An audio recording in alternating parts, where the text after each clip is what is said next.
Hi, good afternoon, everyone. Tom Stewart here, and we're lucky to be joined today by our friend Matt Ricketts of Better Life Made, St. Louis, Missouri. Hey, Matt. Hi, thanks for having me, Tom. Hey, man. Thanks for joining us.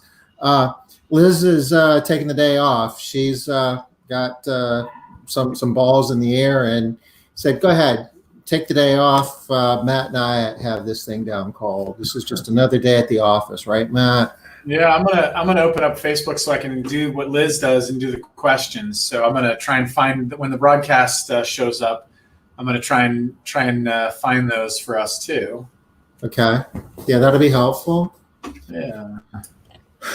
Um, we got some updates for you here in a little bit. We'll talk a little bit about what's happening in Washington with the House and the Senate both have some legislation that they're going to be dealing with this week that could once again change the rules of how PPP is used and handled, and Yeah.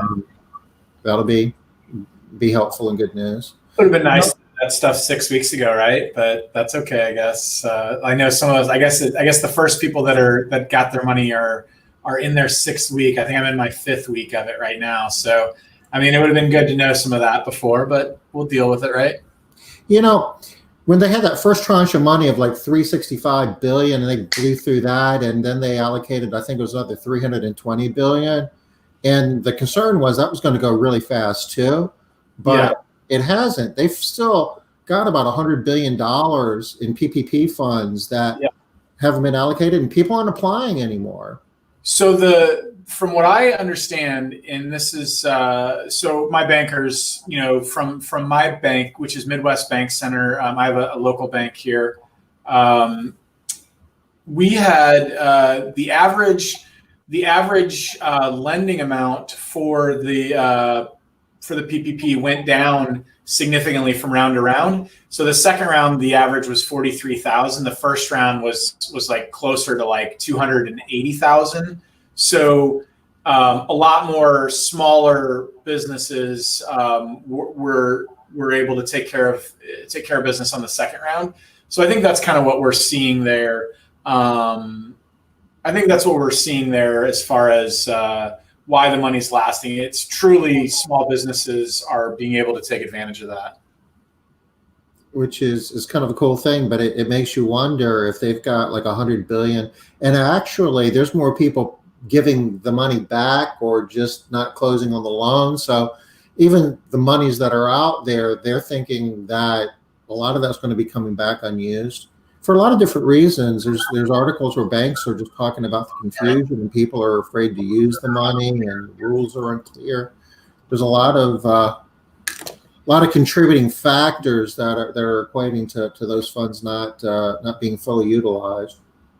Yeah, I think we're going to see. I mean, there's some good faith certifications that like some of the larger businesses they're going to have to go through are that are going to make it a little bit uglier for some businesses that were planning on using the money a little bit.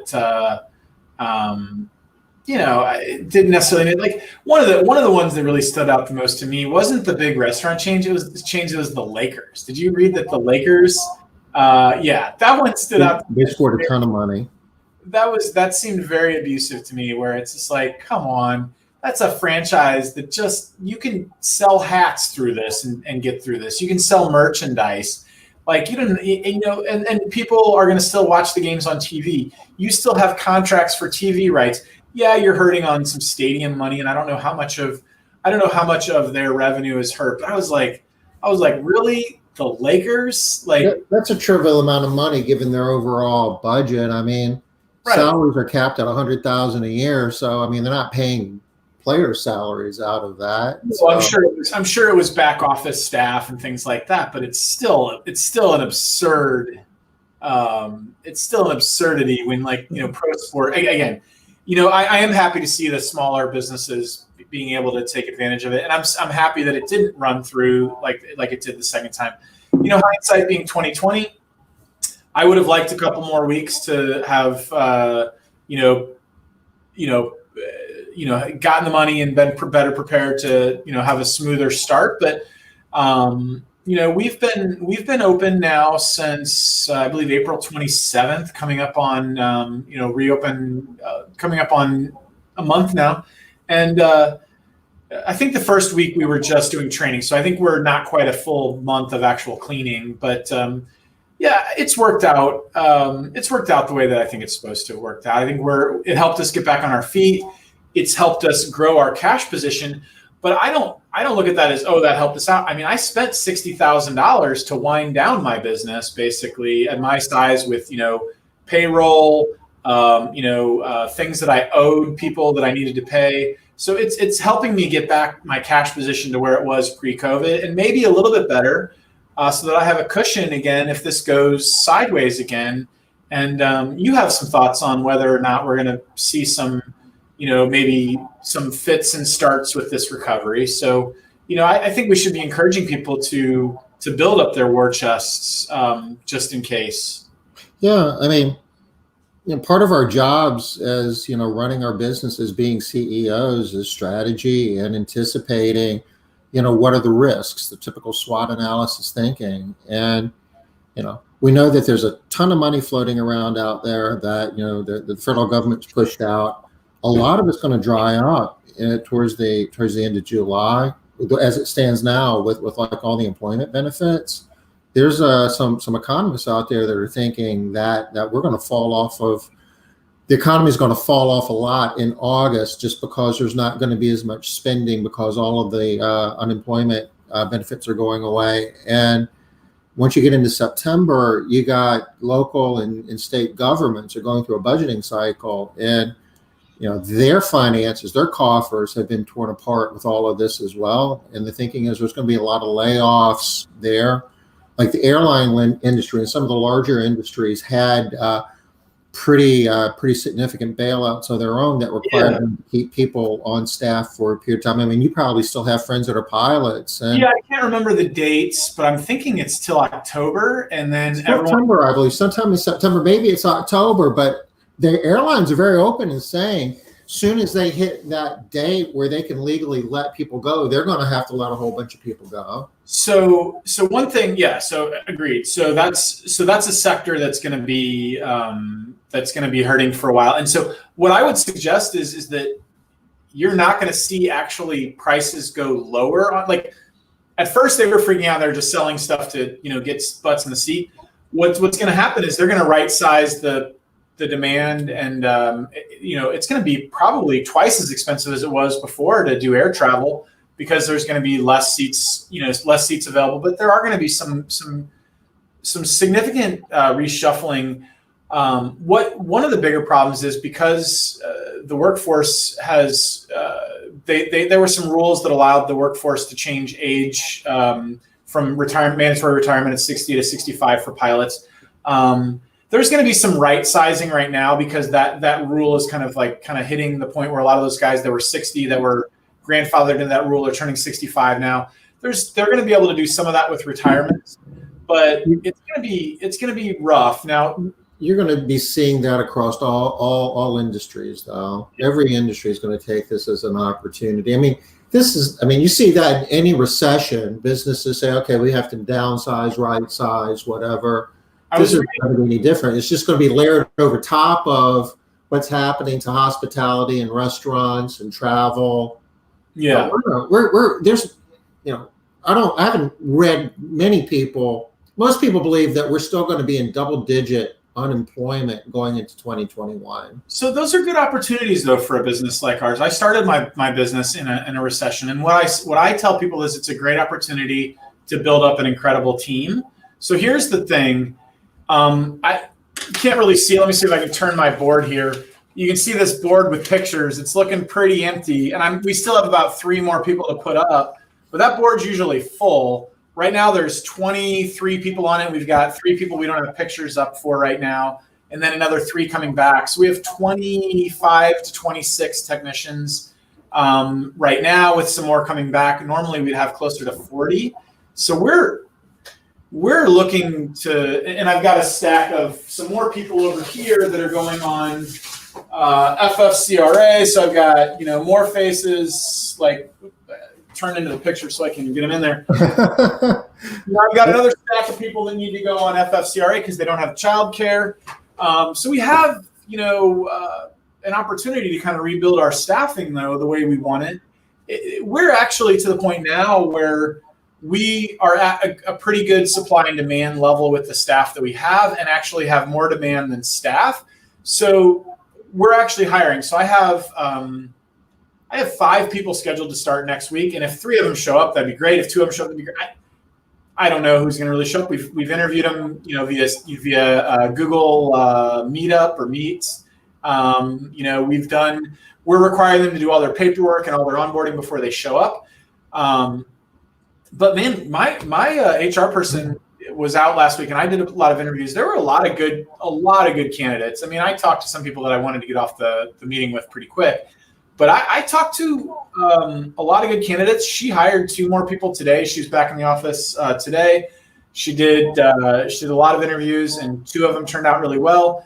And I'm hoping we can build a pretty rock solid staff out of this. I don't know about you, but we're in full on hiring mode. I plan on hiring. Yeah, we are as well. We had a meeting this morning. We're supply constrained. We have revenue that we can't put on the board right now because we don't have the labor to do it. Yeah, that's where we're at. Like we're like hoping for cancellation. I think I have to pull up Made Central, but I think we have revenue of like, I'll pull up. It doesn't matter, but it's normal day for us pre-COVID was probably $9,000 a day.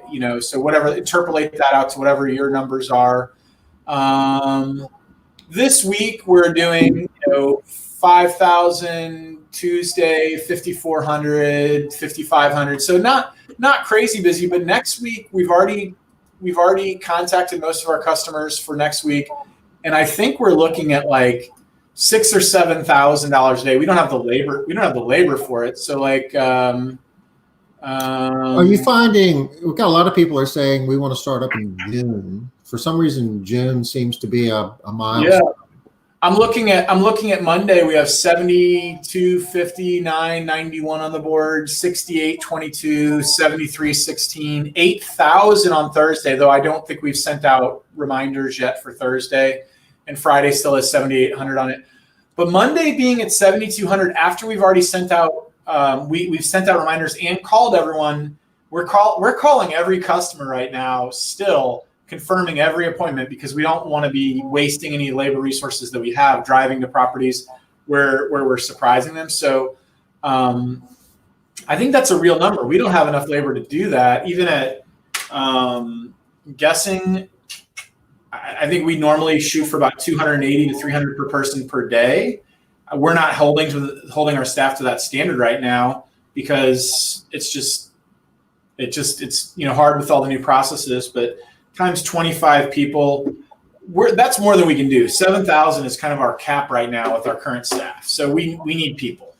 We've got a few comments coming in here. Sarah Mitchell was commenting earlier on when we were talking about the forgiveness window that 6 weeks would have been nice. I guess that was getting a little more heads up. We're going to talk here in a little bit, though. We all might have a bigger window than what we initially thought with the 8 weeks. Yeah. Karen Coy says she's got mine. Karen, is that your PPP or is that your idle monies?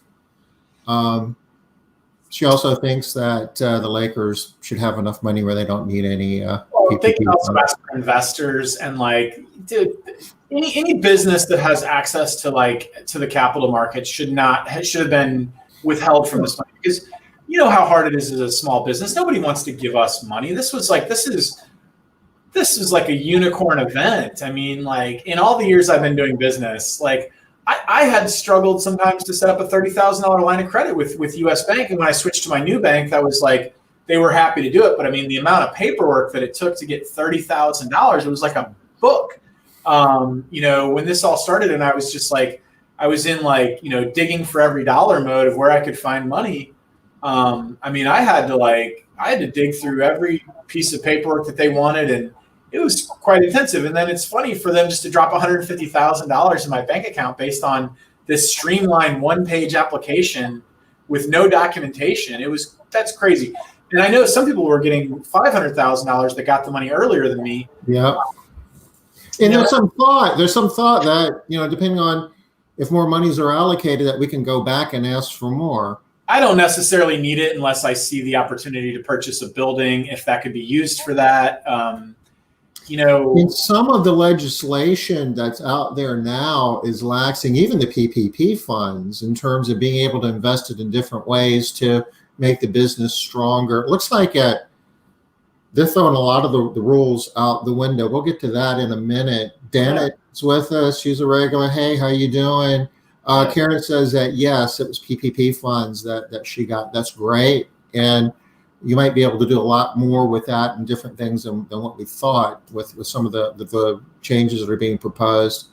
Robin Murphy is with us. Hey, Robin, how are you? And she says that she's got 4 regular customers coming back tomorrow that haven't been clean since March. We're dealing with that too, Robin. I think you got to roll with it. Like, do however you think is best, but we're trying to be accommodating and trying to let them know that we're not going to be able to get it all caught up on that first visit and Robin's business is just north of New York City, and really a suburb of New York. And wow, that's awesome, because I imagine it's kind of the epicenter of the whole COVID thing here for the last X number of weeks. So yeah, that's a really good sign. Yeah, I'm excited for everyone that's getting back on their feet. I know I have a friend that has a business in Philadelphia. They've been shut down for a while, and they're kind of getting geared back up. And another friend in Jersey City, and she is starting the process of getting her business back up. But again, we have to remember this is so different for different parts of the country, and so they were hit so hard that the mentality of the consumer is probably very different too than what we're, St. Louis is, a major, I don't know if you call it a major metro, large metro. We've had a lot of cases in the city and county, but a lot of ours have been in nursing homes and especially in lower income nursing homes and things like that. Unfortunately, I think about 70% of our cases have been in elderly populations. We did not do a good job protecting those populations in St. Louis. For whatever reason, they were hit pretty hard. Yeah, it looks like a lot of the deaths living communities. Yeah, I think it was particularly high. Here. I think nationwide it's close to 50%. And it was a little bit higher here for whatever reason. It doesn't look like it. We have a really good plan to address that yet either. No, I don't know that. I know, initially my sales plan was to go back after those places when this was kind of when this was all hitting, and I was like, oh, I'm going to really market to these assisted living facilities and to these residential communities for older adults. And now I'm like, man, I don't know if I want that liability. That's another thing that hasn't really been very well addressed yet. I've had some conversations with my insurance broker, and there's some gray area that I think probably we need legislated. There's some interesting things happening. Venture capital has made their way into plaintiff's attorney law firms. There's a whole group of attorneys out there, law firms, that have more money than you know what to do with, just to go after this type of litigation. So I was talking to my agent about that a few weeks ago, and he says they're expecting just a ton of it, and people getting sued for things that you'd never imagine you could get sued for just because the money's there to do it. Yeah, I mean, it's a virus. It's an act of God. It's beyond any control of if you're making good practices, you'd think you're making solid business decisions based on what consumers want and their decisions. But that is a concern. I'm hopeful there is some legislation that protects businesses. It's certainly being discussed. It needs to probably be addressed. And I think if there was something, if there's any ARCSI board members on the call, that might be something I know they're working on some legislation on trying to get some tax credits for businesses to restart. And that would benefit us all as cleaning companies to kind of get in and help, clean some of these small businesses and do some more additional cleaning for them during the restart. But I think that might be something to focus on legislatively, would be, protecting our members. I mean, I'm a member of Airseus. I don't speak for it. So, Right. but I think that would be something that would be, I would push for if I had any say. Here's Heather Day's telling us that she's 30 minutes from Philly. What a process to regroup and find a new normal. Yeah, Or maybe the new abnormal. Right. I mean, even 30 minutes, right? The suburbs should be probably vastly different than, there's, so where St. Louis, where I'm at, there's quite a few counties that kind of make up the region. There's St. Louis City County, there's St. Louis County, there's St. Charles County, where one of our long-term friends, Marvelous Maids, Kathy Gage, who sold it to Blue Skies a few years back. But that's one county over, about 15 miles from my office. Vastly different statistics out there, vastly different the way things have progressed out there. And almost all of their cases have been in nursing homes. Not a whole lot of, public spread and things like that, in general. So it's just, everywhere is a little different. I mean, we all have to kind of take this, we have to take it seriously wherever we're at, and we have to take a lot of precautions. But man, I think those big cities, though, like Philly, New York, it's just the mentality of people coming back. I think it's going to be a different, it's just, you're going to have to really sell them on all your processes and the way you're doing things very professionally coming back. Robin Stevenson's got a question for us. He wants to know if we could discuss full-time equivalent reductions with employees not coming back to work and loan forgiveness in the PPP program. Yeah. Is this a topic for today? Yeah. I mean, I can cover a lot. I actually have a pretty good summary of this.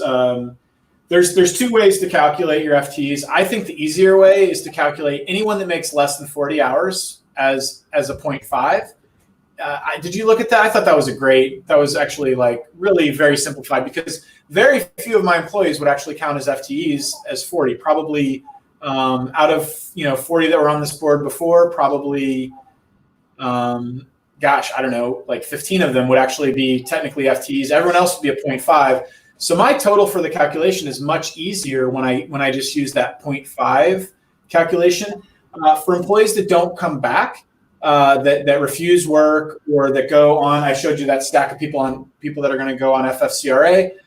They will count towards your FTEs for forgiveness.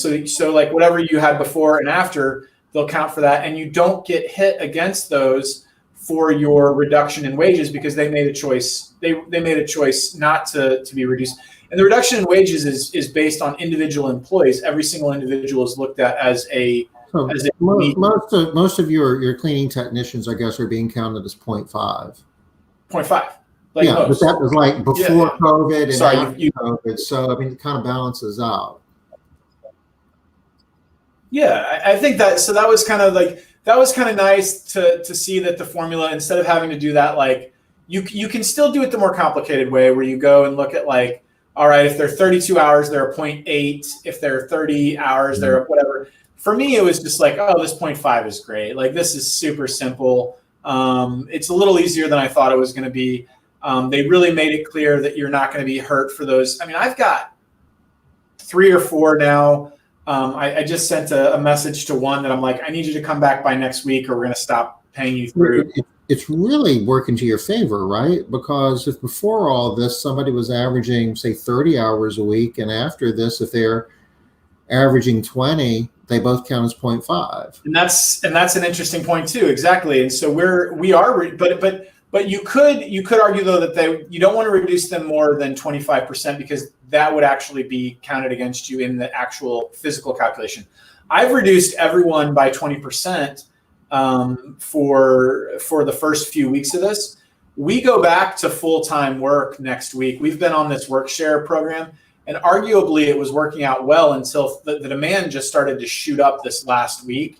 And then next week it's above what we can actually service. So Robin's asking is full-time 30 or 40, and Marlowe's already answered it's 40. So basically, you're either full-time, you're either at 100 or 50. There's no real.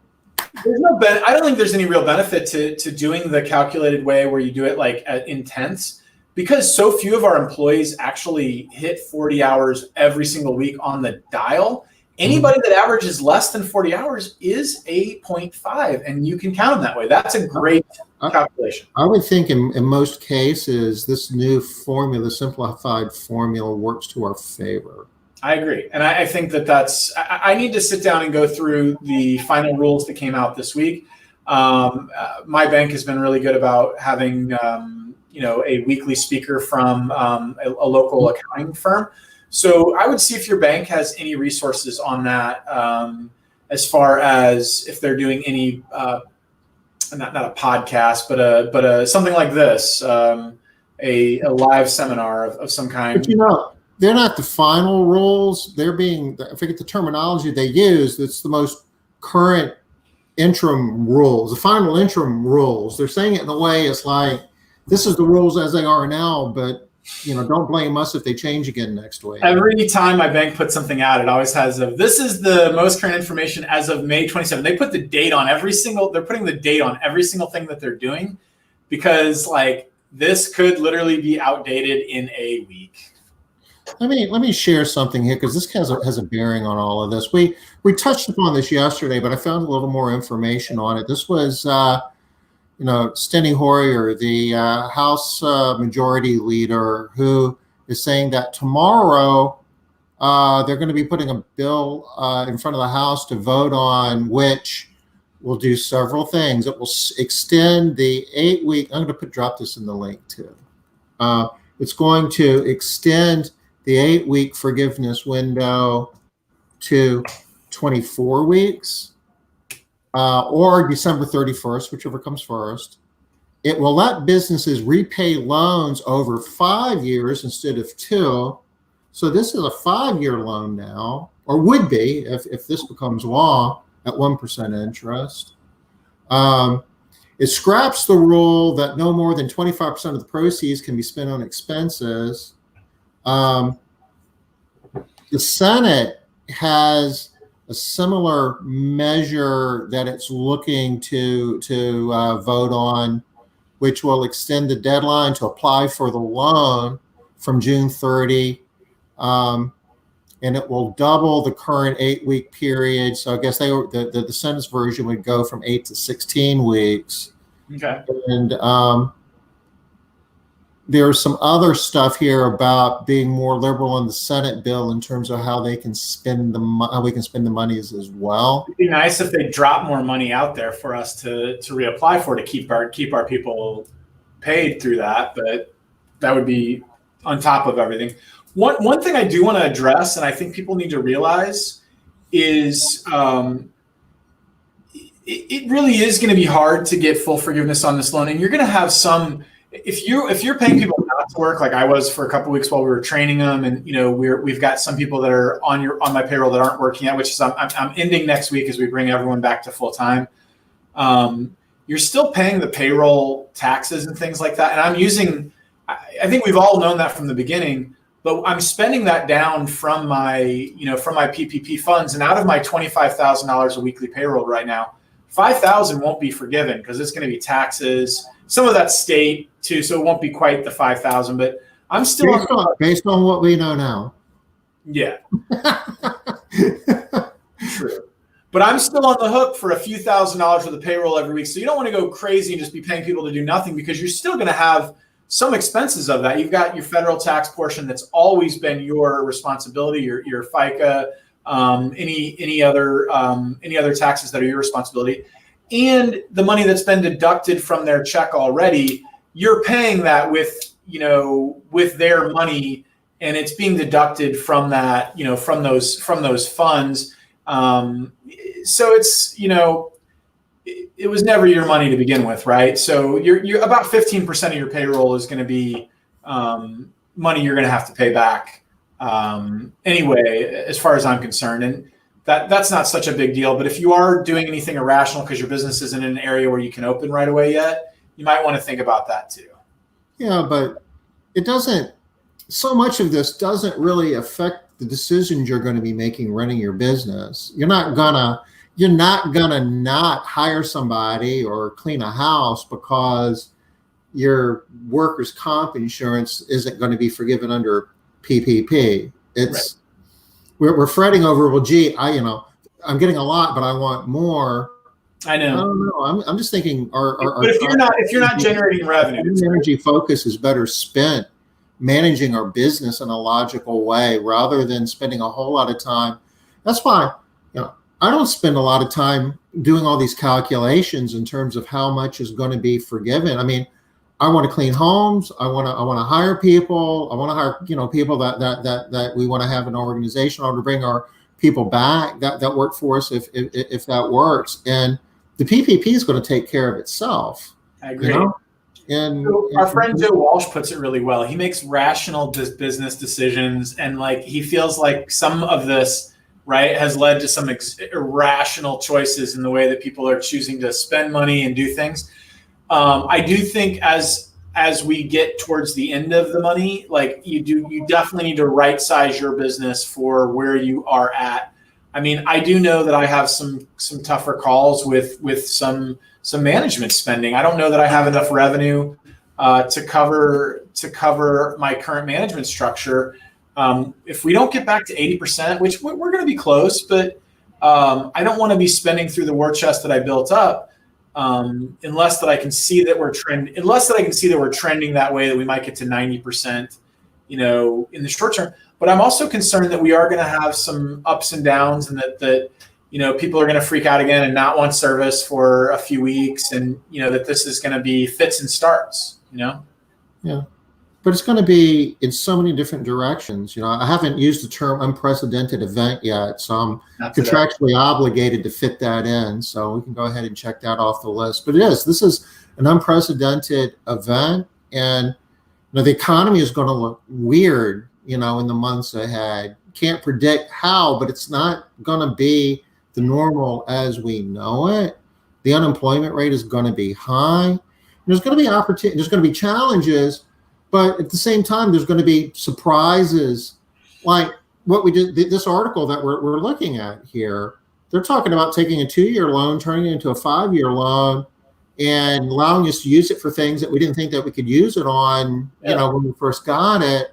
And they're not done yet, folks. I mean, 5 years is a big difference on the amortization schedule of a 2-year loan too. I mean, just that drops this down. Whatever you have left, if you have $50,000 left, you might actually rationally keep that money on a 5-year loan. That's $600 a month, $700 a month at 1% interest. I mean, that might make a rational decision to keep that money, because it might be, you could purchase a couple of vehicles or something rational. Like you could actually do some, equipment purchases with lower interest than you would, pay on the free.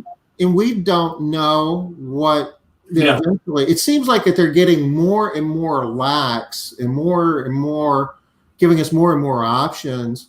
Before it's over with, they might say that we can refinance existing debt with this money. I'm making that up. I don't know, but it certainly is something within the realm of consideration. If you could argue that that's going to make us more solvent and create a better chance for us to be in business.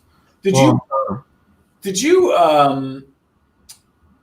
cover earlier this week? I know the CDC had initially put out some changes on its website that kind of got the news media to kind of pick up on the idea that the cleaning and sanitation weren't going to be as important, and then they had to kind of we shared that yesterday and put that link actually on the resource page. We can look at that again at the end. The one that I gave you earlier today. We went through all of that. But to finish the previous thought, because I think this is really, really important. If this whole COVID-19 thing's a baseball game, we're like in the second inning, and every piece of news that comes out, we act like, well, that's the definitive answer to all of this, then we know what the world is going to be like from this point forward. And we don't have a clue. There's challenges ahead and there's opportunities ahead. there's going to be fewer cleaning businesses in the industry. I mean, I get contacted by people on a daily basis that are looking to get out and do something else for very, various reasons, a lot of them logical. And for a lot of other businesses that are in this, for the long haul, those are opportunities, right? And we don't know from an infection control standpoint, like you were mentioning the CDC, and maybe that's where the tie-in is, where they came out with the guidance yesterday or day before yesterday saying, hey, don't stop washing your hands and cleaning your high-touch surfaces. That's still really important too. How the world looks at cleaning is going to be real. And I know that you bought some equipment to allow you to play that game in a different way. Yeah, so we have a couple things. So we do have some of these Victory sprayers that have been coming in and trying to figure out how to monetize this thing. This thing is really big. This is one option that we have. These actually do a pretty good job. It's got an adjustable nozzle, electrostatic, so that it supposedly wraps around surfaces. I have thought that the spraying is a little hokey, so I'm not going to be going into residential with this so much. But we have a lot of commercial properties, apartment commons, things like that, where I think this is a credibility piece. I'm going to do some photo shoots with it. Up till now, we've been just using some of these paint sprayers. These are really low-cost options to kind of get into spraying, and these put out small enough particles to spray with. I think they're like 15 to 20 microns. Again, this is not cordless. This has to be plugged in.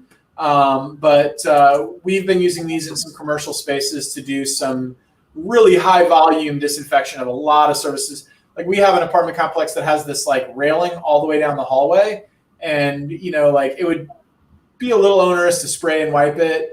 With this, we've just been laying down like the spray, and then it really hasn't been leaving any residue. We've been using a kind of a tablet style. They're a non-chlorine bleach tablet called either Brew Tab or Green Clean. It's the same chemical either way. Actually, all those tabs are typically the same chemical. There's like Pure Tabs, Green Clean. They're actually all of their SDSs are exactly the same. They are the same product. They're just in different volumes and size tablets and things like that. But we've been doing this. It can leave some spotting, so you have to be careful about what you're gonna use it on.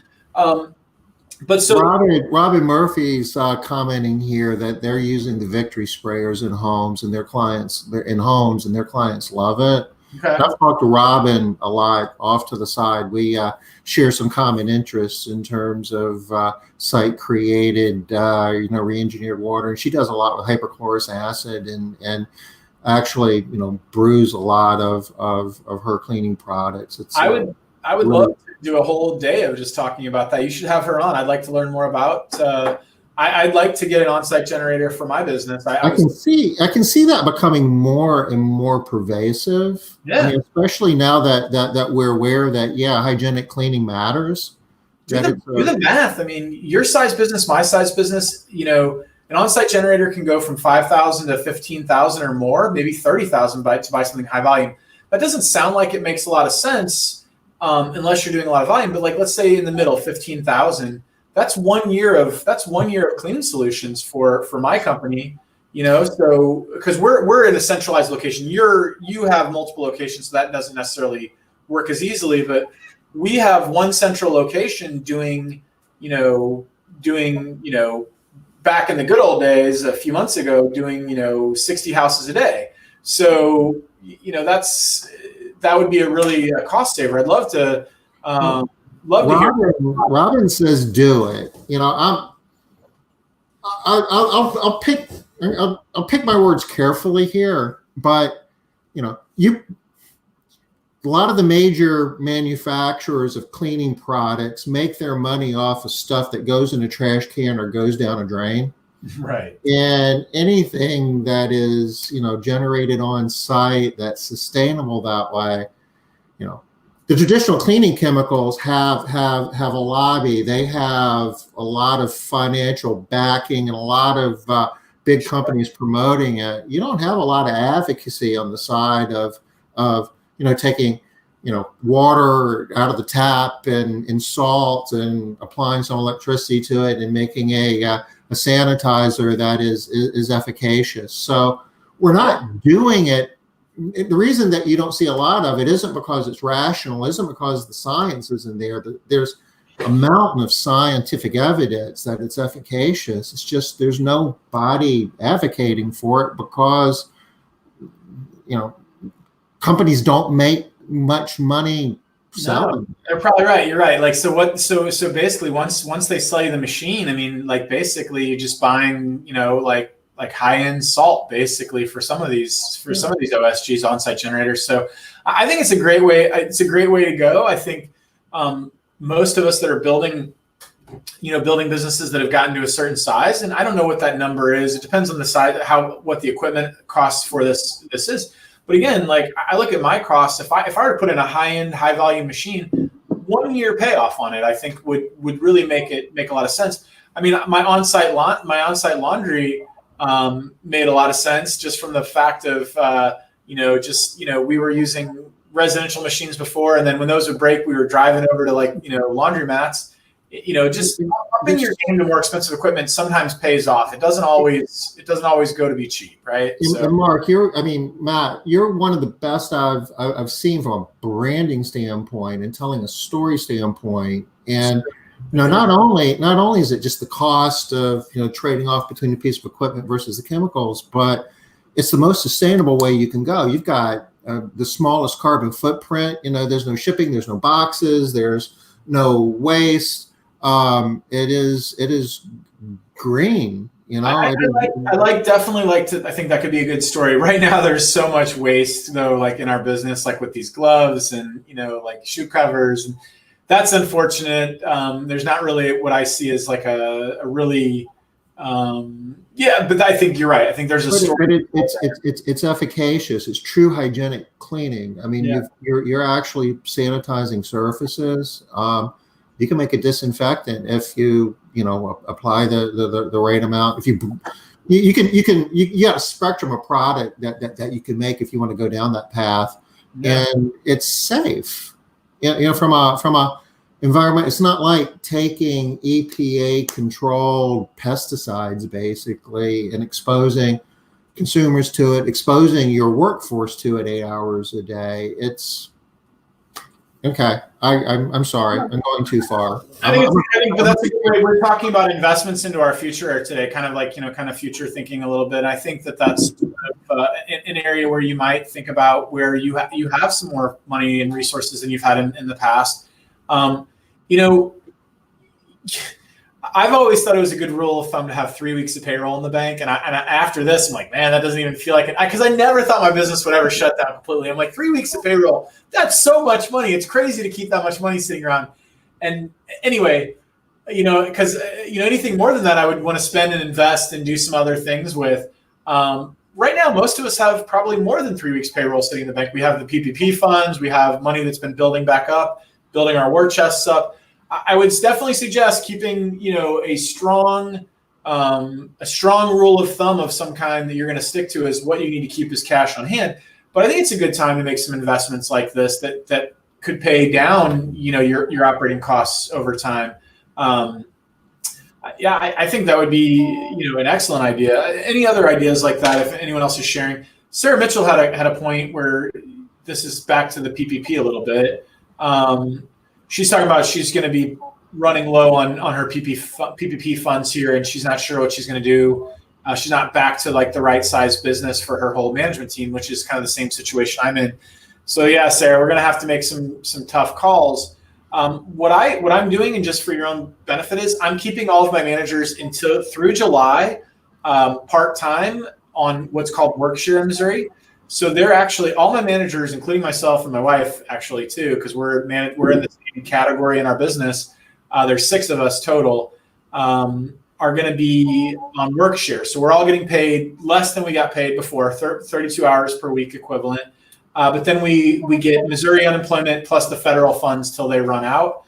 And then after that, we're going to have to make some tough calls so I'm kind of extending that out with my office a little bit by putting everyone on part-time for the immediate future. And I'm not advocating the idea, but if you have idle monies, you can use that for payroll as well. That's what it's for. I mean, if you need to, and there's a good reason to think that that's a good investment to keep your business, keep You need to think about it as an investment, though. If it's a matter of, if I spend these monies now to keep this key person because I've got good reason to believe my revenue is going to be at a point at, on this date on the calendar where I can cash flow and pay that person out of my income as opposed to borrowing money to do it, then yeah, I mean, it's exactly what it's for. yeah. But you don't want to burn that money week after week after week if there's no. If it's one person and it's $600 to $800 per week, right? The average entry level manager in our industry is between $15 to $20 an hour. If they're a higher level manager, maybe $25 an hour, that's probably someone you were going to keep anyway. It's probably one of your lower entry level managers that you're thinking about letting go. You're right. I mean, it's $600 a week. You could probably burn through 12 weeks figuring that out, only burn through 20 grand only, right? But you remember when that seemed like a lot of money? Right. But it's amortized again out over a long period of time. If you have gotten the IDL funds, the idle funds is, the acronym is quite easier to say. The math could make sense on that. I could be persuaded. You could also make the call that it might be an opportunity that if you do need to right size your business and you think there might be some better people out there for management, you could play roulette and take a chance and see who else is out there and let somebody that is mediocre go. I'm not saying that's the case for you, Sarah. That might not. It sounds like you've built a great team from some side conversations that I've had with you. So you probably don't want to do that, but I think part of the decision-making process would be, just doing the calculus. If you let that person go, how does that impact your business? Does your revenue start sliding back at that point? Can you hold your same level of revenue by letting that person go? Can you still grow your business without that person? I mean, I know a number of people on some of these calls, buy into the profit first approach, and I think for a lot of businesses, it's a worthwhile and logical way to approach it. And the whole thinking is, don't spend money you don't have. But this is an unprecedented event. It's like a natural disaster. Under certain circumstances, it makes sense to borrow money to save somebody if that's a short-term deal to get you the long-term profits. Yeah, if you're just bridging a gap, and you can see the light at the end of the tunnel, I could maybe make the call to do that. I think. So for me, again, the way that I've rationalized it is I'm putting all my managers on part-time. So everyone's going to share equally in the burden a little bit, but for a little while, they're actually going to be making a little extra money with the federal unemployment for a little bit longer. So you could look and see if you have work share available for your management, and you could partially lay off all of your managers by 20 to 40% once your EIDL money runs out. And I think that with the additional federal funds till the end of July, that you'd be able to have a little bit more time.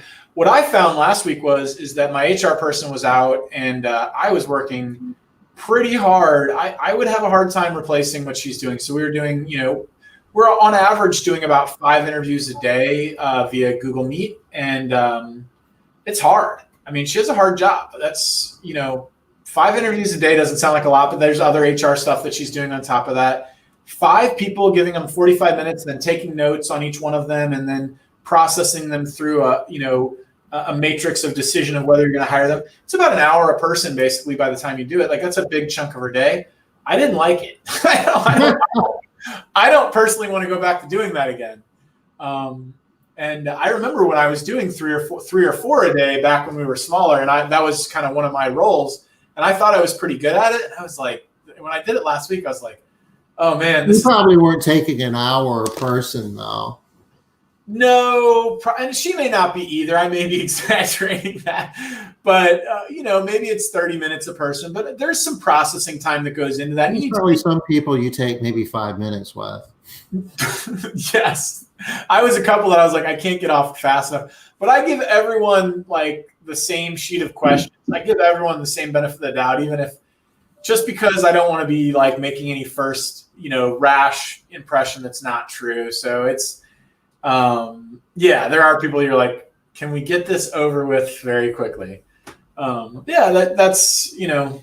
Oh, one other thing we found though with kind of doing all this, we're not seeing anyone until the first day after we're doing these Google Meets and we're hiring these people. We're assigning them all of their paperwork and all their training to basically assess whether they're going to show up and do their job.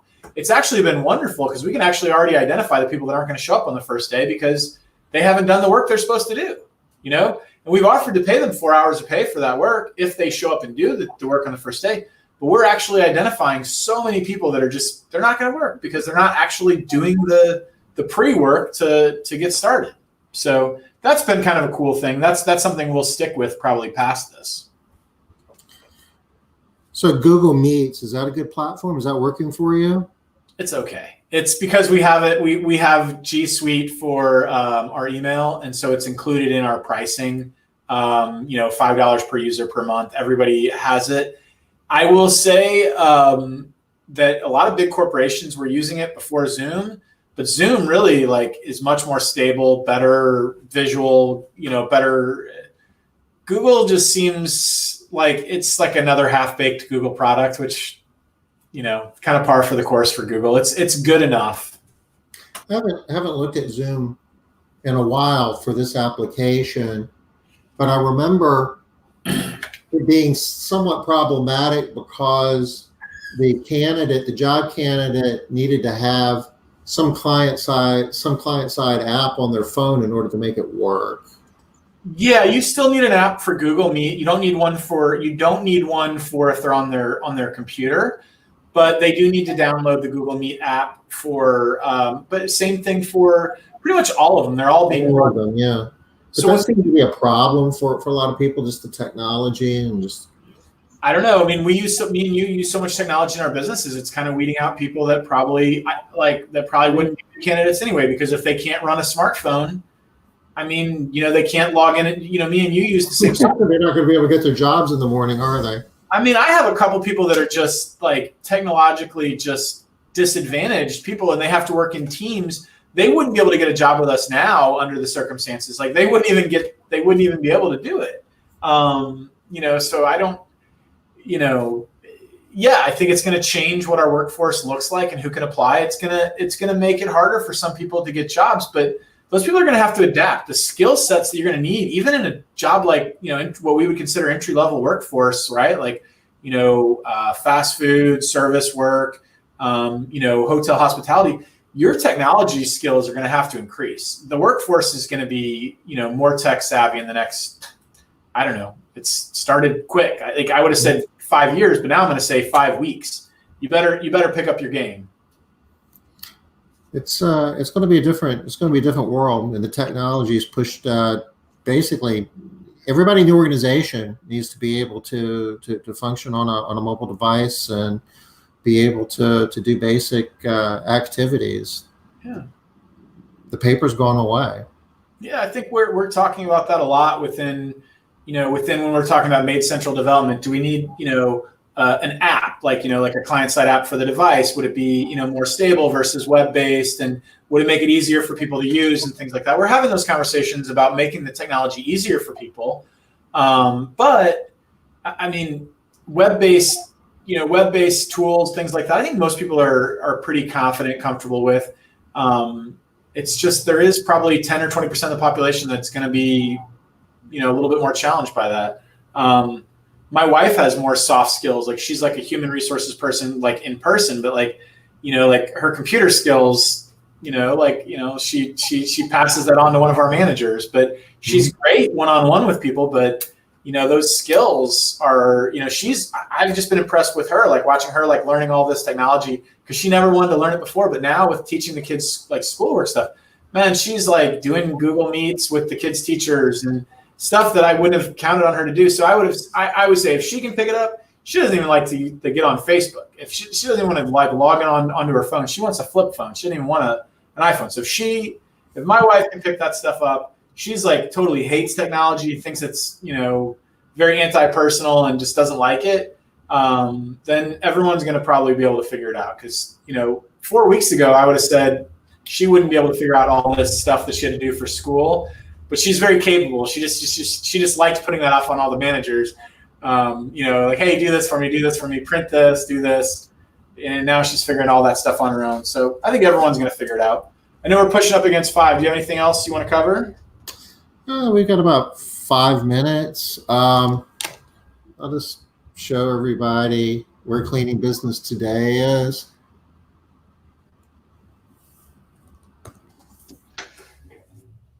If you haven't subscribed, over here on the right, really easy, just your email address, your first name, last name, hit the subscribe button, and you'll get updates on all our new articles, and you'll be getting our newsletter and our super secret for smart business moves participants. Link is coronavirus-downloads, and I'll post that here in the chat. And some of the more recent posts that we have here. This was a really cool article that we went over yesterday. This was out of a Salt Lake City newspaper, but went through a lot of different situations that we either run into or might be contemplating. How do we deal with buses and bars and airplanes and choirs and church and so forth, and explains the risks and has data behind it. It's really a cool article. And this was what Matt was referencing earlier. We talked about this a bit yesterday, but it's really important to us. The CDC came back out, and I guess they did this a couple of days ago, to refine, their position where, the SARS-CoV-2 virus spreads a lot. The biggest risk of spread is through airborne droplets, where you're in close contact with somebody who has the virus for a long period of time. But that certainly isn't the only way. And high-touch surfaces and hand washing and all of that still a very important and necessary part of staying safe and keeping us safe. So I think that they made some statements, and the press picked up on it, that kind of implied that a lot of the work that we do in terms of hygienic cleaning might not be as important as it really is. So the CDC wanted to set that right. And I thought that was an important clarification that everyone should get, because I want to make sure. I was actually going to push this out to our customers, because I think there's probably some that got the news blip over the weekend, and then they don't actually, the news doesn't ever come back and clarify when they tell some big story like that. They don't ever come back and clarify oh wait, that changed. So that I think this is a good thing to make sure you have in your education arsenal. I posted this link on my Google My Business page, but I'm going to put it on my blog as well. And that's a whole other topic, but do post on your Google My Business page to keep it relevant. So the other thing going on is PHC class. We've been working diligently. We've got several classes going in parallel now in terms of development. You're going to see a lot of that coming out here over the next few days. Science, we'll probably be wrapping that up tomorrow. The whole chemistry and physics of cleaning. It's an awesome class out of an awesome program. Matt, I know that you just finished shooting class 6, correct? Yeah, we did sort of the what to do, procedures, methods, productivity. I mean, I'm really excited to put all my new hires and really put my staff through this course as well. I mean, I'm happy to eat my own cooking on this. I think this is going to make my staff just next level as we kind of grow into the future. I think we've always had kind of low expectations of what our staff can know and understand, and what they should know and understand. I think we have to raise the bar, and we have to invest in education. And I think this is a very important class, very low cost, and very, very good entry point for cleaning technicians, for cleaning professionals, people who are cleaning homes every day. That's what this class is designed for. Yeah. Not to say if you're a cleaning business owner, you wouldn't benefit from this. You would, but the audience is the people that are cleaning homes every day. Yeah, I think I tried, and when we got into productivity, I tried to be very agnostic. So if you do things a certain way, we might have talked about like, left to right, top to bottom, left to right, or, aprons versus caddies, but we don't prescribe anything in there. Different ways to do things. I think we're trying to cover what some best practices are as far as, avoiding your cleaning technician spraying directly on glass and doing some damage to homes, things that are, common knowledge and what to do. But man, I was looking at the science stuff today with Tom and Liz and Janice, and I guess Joe was on the call a little bit too, or Joe was on the call for most of the call. And dude, Janice knows more stuff about cleaning than I've ever known, but she's really breaking it down in a way that I think is important for staff to understand. I think it's going to save you money on surfaces and damage, and I think there's a lot of potential that it pays itself back in a lot of ways. Robin's asking if it's in Spanish. No, not at the moment. I don't speak Spanish. I'm sorry? I don't speak Spanish yet. No, sorry. At the moment, I'm sorry, it's not. But we're looking into ways where we can actually get the PowerPoint decks converted in Spanish, or at the very least do subtitles. So yeah, we're looking for some options. But to be honest, we started this because we saw that there was an opportunity that I think everybody needed more education, and we wanted to get this done quickly. This is probably version A of a 5-year project that's going to get better and better and better and slicker and cleaner and maybe even, easier to use and web-based all in the future. But this is like version A, just to step your game up now. And, I hope we can have all those things in the next couple of years. In 5 years from now, you'll be wearing your glasses that you can actually see the content there while you're cleaning, and it'll be augmented with artificial intelligence and virtual reality. And yeah, someone was asking where the robot will be doing some of it.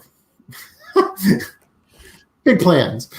Yeah, someone was asking where the business is going to be in 15 years, where our industry is going to be in 15 years. I'm like, man, it's hard to see in the next 5 months the way things have been. But, things have changed so much I started making some preparations for this in February, and people were thinking I was crazy. I still think, like, my American Express bill for February was like $30,000 or $36,000 because I was buying everything I needed for like a year, and my stock room is full of everything we need to get through the next year, because I was afraid that supply chains were going to be cut off and that whatever. I didn't really anticipate that we weren't going to be cleaning for a month. That I couldn't foresee, but. Yeah. Matt, thank you for helping us out today, for joining us. It was awesome. We had a good time. This was fun.